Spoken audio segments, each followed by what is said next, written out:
Good morning, welcome to Tuesday morning's thought for today. This week we're looking at Mark's Gospel, chapter 8, verses 1 to 10. As I said yesterday, we're looking at this passage, this story of Jesus feeding the 4,000, almost as if the feeding of the 5,000 that occurred in chapter 6 never actually happened. Because so often the two of them are compared and contrasted, so much so that we don't properly get to look at the feeding of the 4,000 simply because it came after the other one. And I want to try and look at it just simply in its own right and thinking about what was actually going on and seeing what we can learn from it. And so we're really looking at these 10 verses as if, as I said, chapter 6 account of the 5,000 didn't actually happen. So what are we looking at today? Well, yesterday we thought about the crowd and the thought of being part of the crowd, and would we have made the effort, and would we even take the time just to have that one-to-one opportunity to be with the Lord on a daily basis as we have every day. And this morning we're looking at another part of the crowd and another part of what we read here.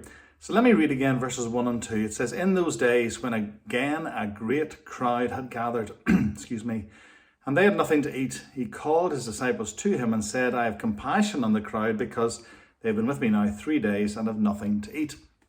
And I think this is quite interesting because the other account, as we know, talked about just that one day. It all seemed to happen in one day.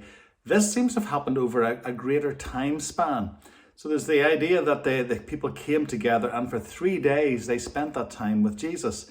Now we don't know if they all slept out in the open or where they went at the end of the day, but either way, it seems to be the same crowd over 3 days.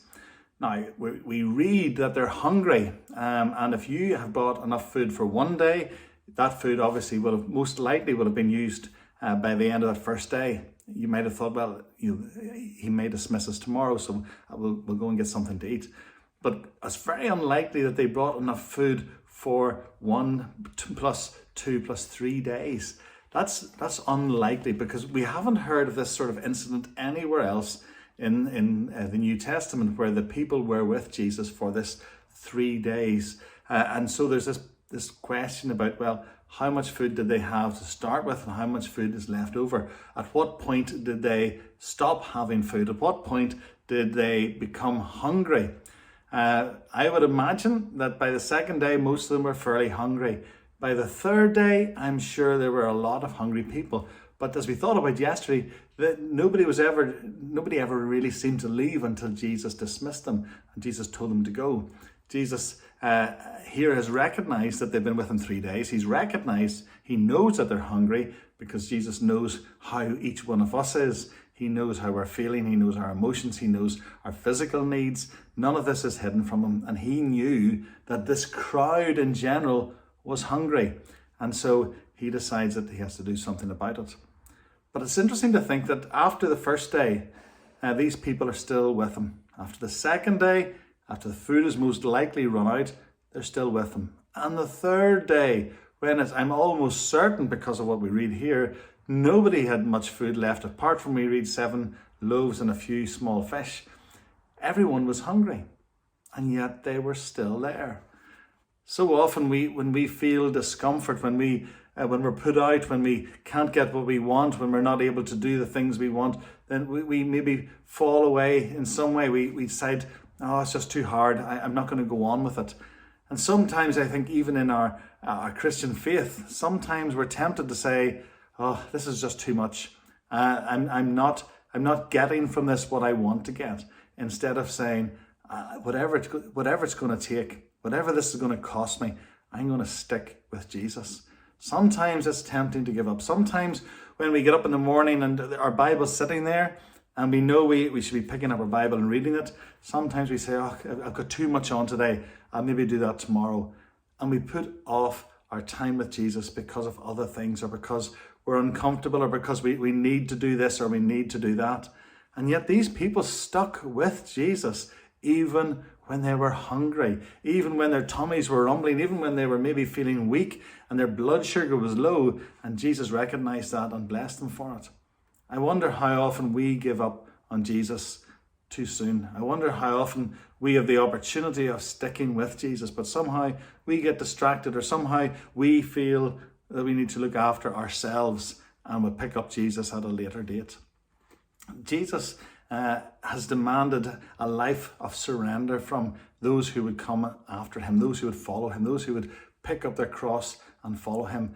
And some of the incredible books that you read about those who went to really far off countries in boats that took them weeks to get there, those who had time to, in a sense, give their lives completely over to the Lord, and they went through such trials, and yet they never turned around. They never thought, well, this is just too much, this is asking too much.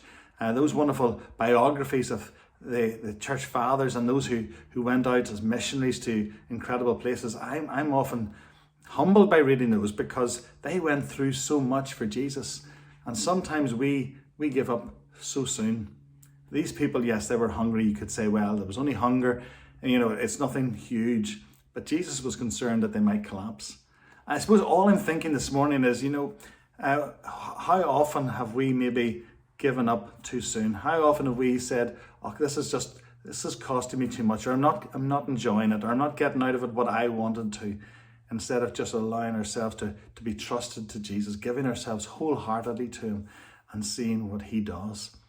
I wonder, were these people remembering, or they heard of the feeding of the 5,000 and they're hanging on because they know Jesus will feed them?